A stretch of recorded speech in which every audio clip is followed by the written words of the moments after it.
Once upon a time, a blue-eyed boy from the Old West learned one of life's cruelest lessons, that evil was bigger than his gun.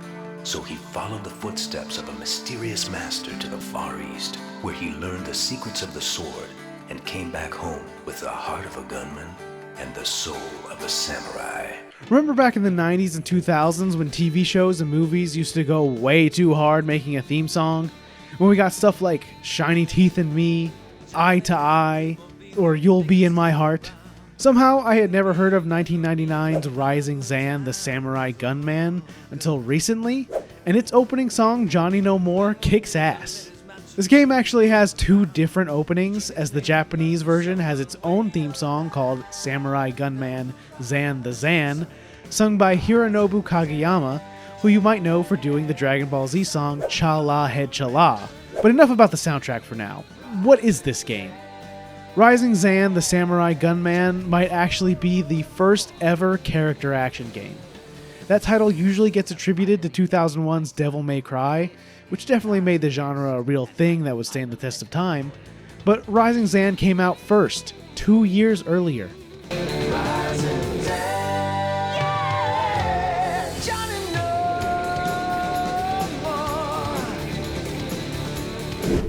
During the pioneer days in America, there was a young man named Johnny.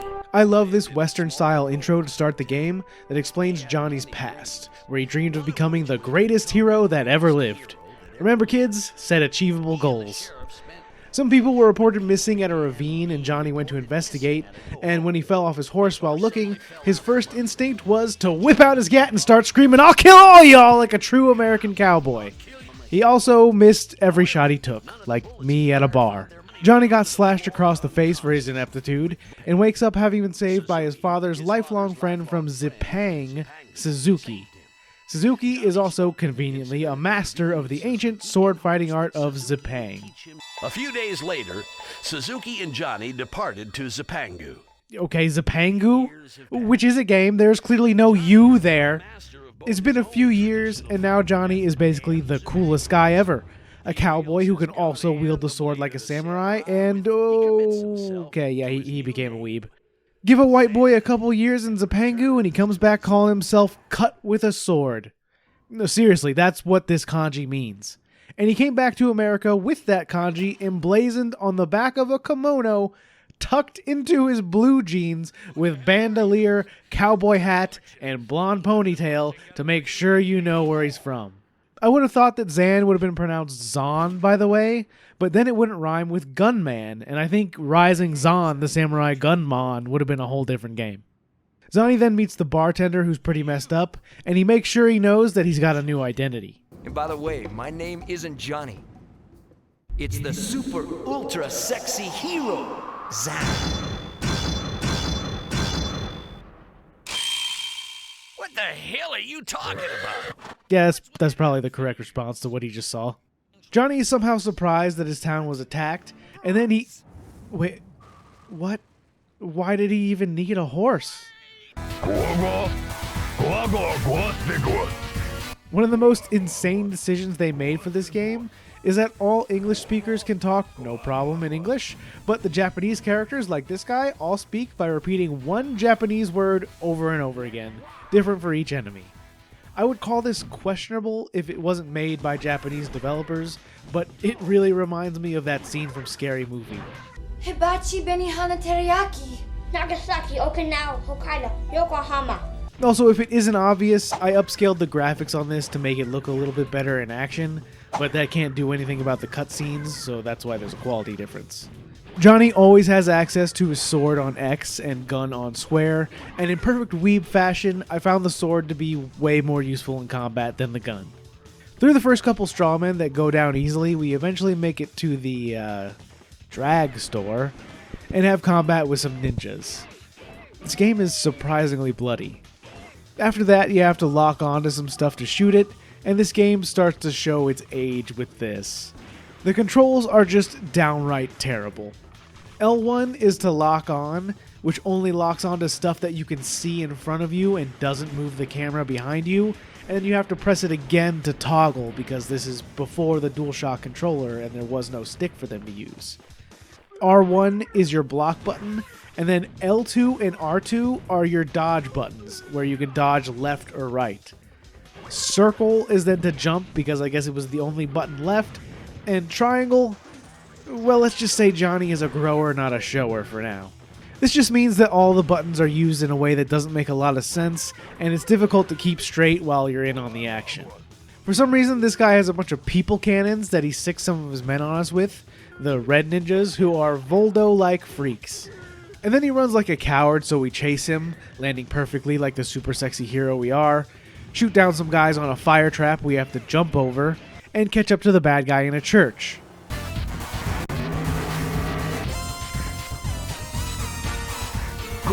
Yeah, I totally knew that was a door and he wasn't just gonna smash through. Oh god, what do I do? This game has what it calls all button events, where you have to mash every button on the controller to do something, but I had no idea what was happening when that came down, and that giant bomb blew its load right on my face. Anyway, apparently that isn't too much of an issue for Zan, and a box hamburger heals him right back up. Well, let's just say Zan has dealt with bigger explosions on his back. This first boss is really simple, making sure you know the controls and not much else, but I've been wondering, what the hell is that mana bar for? Wait a minute, there are special moves?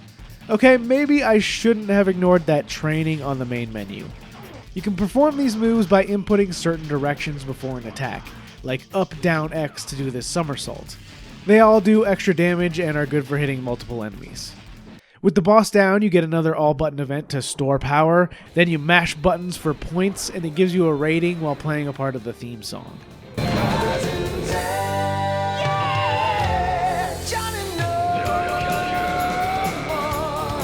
I have no idea how you're supposed to get a good rating on this. I guess I'm just a bad button masher. And then you get a total level rating, complete with how many sexy points you got. There are multiple kill animations for the different ratings if you can somehow mash fast enough to get them, though. Wait, chicken? That is the worst one, going as high as super ultra sexy hero, but apparently I'm terrible at this game, so I never got anything like that. Hello, ladies. You're Johnny. No, you're alive. My name is Zan. I don't know anybody named Johnny. No, I'm not Johnny, I'm Zan, guys.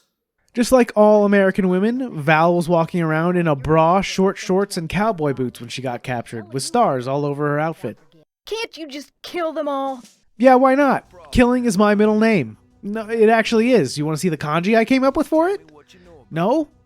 Okay, well, there's apparently a castle that's been built a town over, so I'm gonna go check it out, and I'll show you later. Now we're tasked with destroying a walking detonator to stop the clock tower from getting blown up, while random enemies like these fire breathers and Daruma dolls try to stop you. And that is the entire level. At least I got a neat this time, but somehow I'm still a chicken. I did a little googling in the next level and found out that there's one more super move Johnny can do besides the ones where you press different directions, the super ultra sexy hero combo, which is literally just alternating between gun and sword until it stops. It took me a bit to get it right, but this move gives you the most sexy points and does really good damage, so from this point forward, I'm pretty much just going to spam it on everything. There's nothing I could find that definitively references Rising Zan as an inspiration for Devil May Cry or any other character action game, but it has all the pieces of what would make the more fully realized games of its future a thing. Special moves, a special combo, ratings for each level, gun and sword used simultaneously, and there's also this hero meter up at the top that I still haven't figured out, but we'll come back to that. This is definitely a character action game though, and unless someone knows of an earlier example, I feel pretty confident calling this the first one ever made. This game was made by UEP Systems and is notable for being the only game they developed that's not a snowboarding game. What? The only other games they made were Cool Borders games and Rippin' Riders Snowboarding, which never sold all that well, and the studio closed down in 2001. But it's a shame that UEP and their ridiculous Cowboy Samurai game aren't more well known considering what they seem to have started. Moving on, we have another all-button event with Pushman.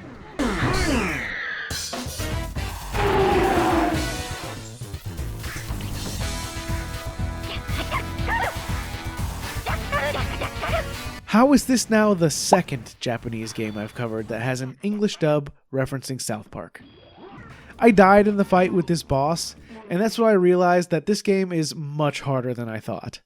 There are only 9 stages in this game, but each one has to be beaten without dying. Die once, and you're straight back to the beginning of the level. By the way, the best healing items in the game are sushi, because as the ultimate weeb, it is Zan's favorite food. Also, I figured out what the hero meter is for. Press triangle when you have a bar and your sword grows and you become ungodly fast to the point that it's really difficult to control. If you have multiple bars, you can press it multiple times to extend the duration and the length of your sword. Wait a minute.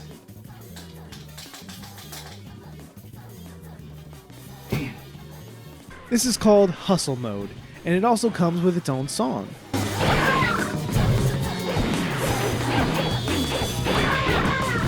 And after that boss fight, by the way, another boss fight, the third one of the level. Remember, you have to do this all in one life. Luckily, this sumo man isn't very hard, but if you're playing this game in 2025, let's just say save states are your friend. After dealing with him, we rescue Sapphire, Master Suzuki's other apprentice that was a panty shot. Yeah, this game is Japanese. The boss's name is Lokai. Since fucking when is that pronounced Lokai? No, I refuse. That is Loki. I don't care what you say. Loki is in the castle, so Zan goes off to deal with him and leaves Sapphire to help the townspeople. On the way, Zan spots a train with the insignia of the bad guys, the jackal, on it, so he's got to take care of it. Why did he just jump off the horse? Oh, that's right, I forgot. Zan uses a horse purely for the fun of it and doesn't actually need it for anything. This is just how yellow ninjas talk. Don't worry about it. Going through the train, most of the cars have gimmicks like people you can rescue before it explodes, or this laser maze with a time limit. There isn't anything particularly interesting, but I like the approach to this level. At the end, waiting is Gizmo. Who are you? It's the super ultra sexy hero, Zan. Zan, you gotta stop introducing yourself like that, man. If you have to call yourself sexy, that's not a good sign. Gizmo has created a robot that can use the train to heal, and it came really close to killing me, but not close enough. With his robot defeated, Gizmo tries to escape, but not on Zan's watch.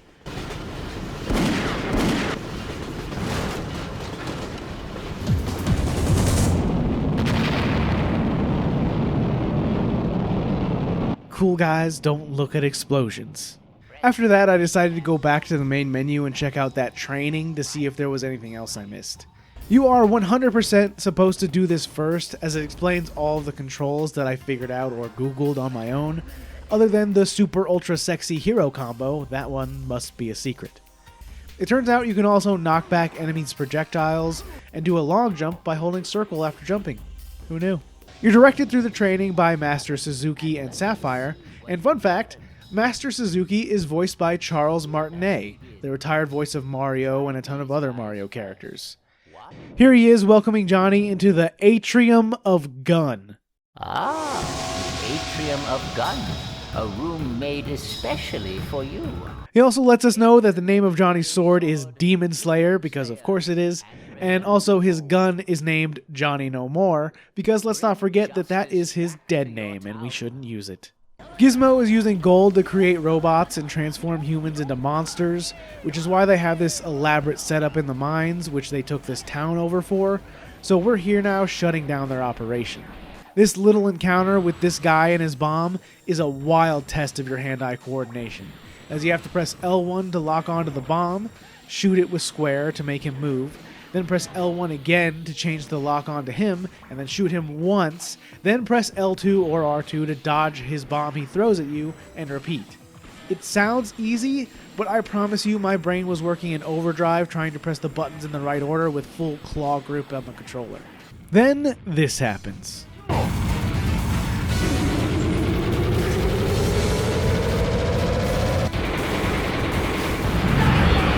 That fire never stood a chance against the power of Zan's wrist. It's had lots of practice.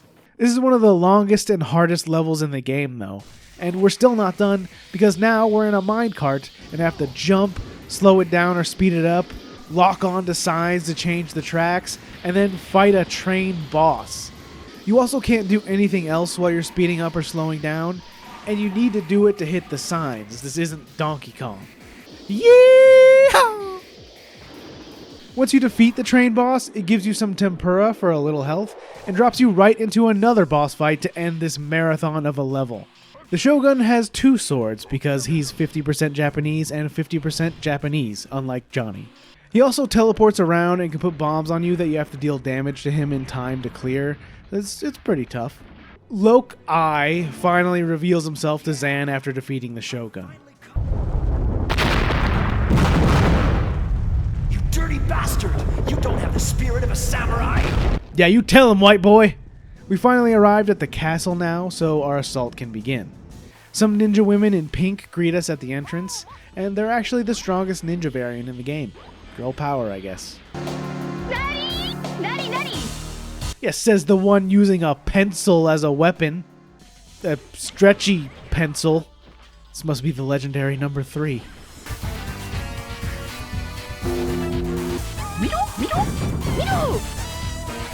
Alright, a battle it is. They are using that dude's head as a battering ram. Shouldn't have done that. Oh, so she's just gonna say kimono for everything. I still can't believe this was made by a Japanese company. This geisha is the boss for the castle entrance, and like all geisha, she can shoot lasers out of her hands that are really hard to jump over when you're in hustle time and running around at the speed of sound. Now that we're a little further in, we're starting to run into some of Gizmo's creations, who are sore losers and call Zan a bitch when you beat them. Then a little bit farther, and it's time for some mini-games. Who's ready for Katana Baseball? Just don't hit it too late or too early, or these random hostages get a baseball to the nuts.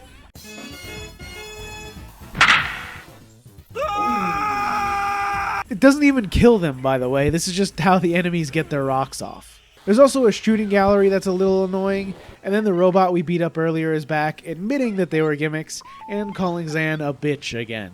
Gizmo didn't talk like that. Who taught her this? Wait, that is serious mode? What the hell is even happening in this castle? Beating her again gets us into the final gimmick of the level, slot machines, baby! We couldn't get through an entire game about the Old West without one. You can even get some of Zan's favorite sushi. Okay, that's enough slices! At least they make sure you go into the Gizmo boss at full health, I guess, but it's just the robot again with slightly different moves. Since we got a mostly steampunk Wild West stage just then, now it's time for a Japanese-themed kabuki show, starting off with a boss fight immediately. And then this happens.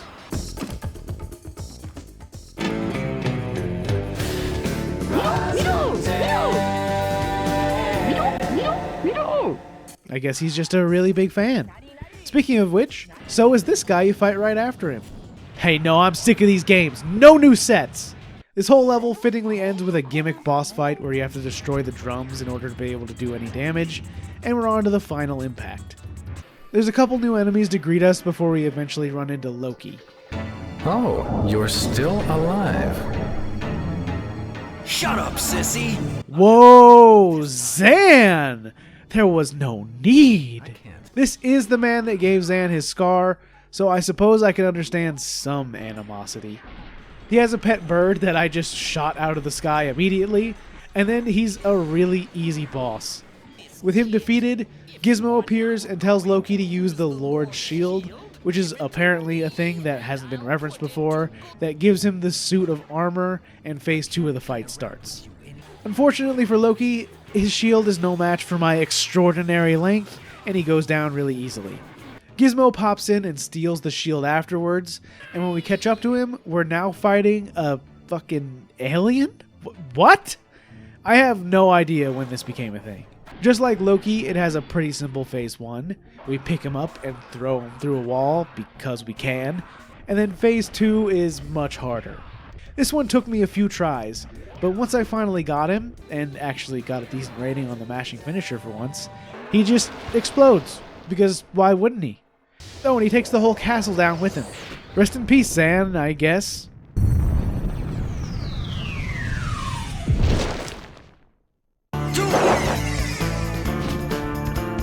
Oh, no, no one saw that. Hero's landing.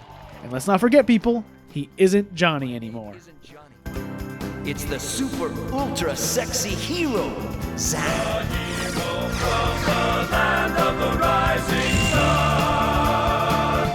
That is the end of the game, but there is a little bit more you can do. If you get a good enough rating on a level, you get a medal, and enough of those unlocks an outfit for Zan in his underwear. And there's also a hard mode and the ability to play as Sapphire. She works pretty much the same as Zan, but they actually changed the dialogue and even added a new ending to fit the protagonist being her instead. And instead of a gun, she throws something. The game is only around 3 or 4 hours long, depending on how many attempts some of the stages take you. So adding in an additional difficulty and character are nice, but they're not that interesting. It's kind of the most basic thing you can do to add some replayability. Rising Zan, the Samurai Gunman, is one of those weird games that you almost never hear anyone mention, but it clearly should be more widely known in my opinion.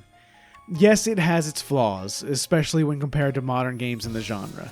It's way too short, the controls are janky at best, you don't actually have that many options in combat, and it can be extremely punishing to name a few. But this really does appear to be the first ever attempt at a game like this, and by a developer that had no reason to make it. They were the mediocre snowboard game guys. Why did they even do this? The game's soundtrack is excellent though, and I really love the English theme especially, and hearing it at the end of every level will get it stuck in your head for sure, and the quirkiness of the characters and button mashing events keeps you entertained for its entire duration. Except for that minecart level, that one did piss me off. There is no remake of this game, and the most accessible it's ever been is as a downloadable title for the PS3 on the Japanese PlayStation Store only, not anywhere else. Even if no one plays it, I'm glad to be able to bring this game to more people's attention, and I hope you enjoyed my little recap. I'll be back in a couple weeks with the best and worst games of 2025, and I hope to see you there.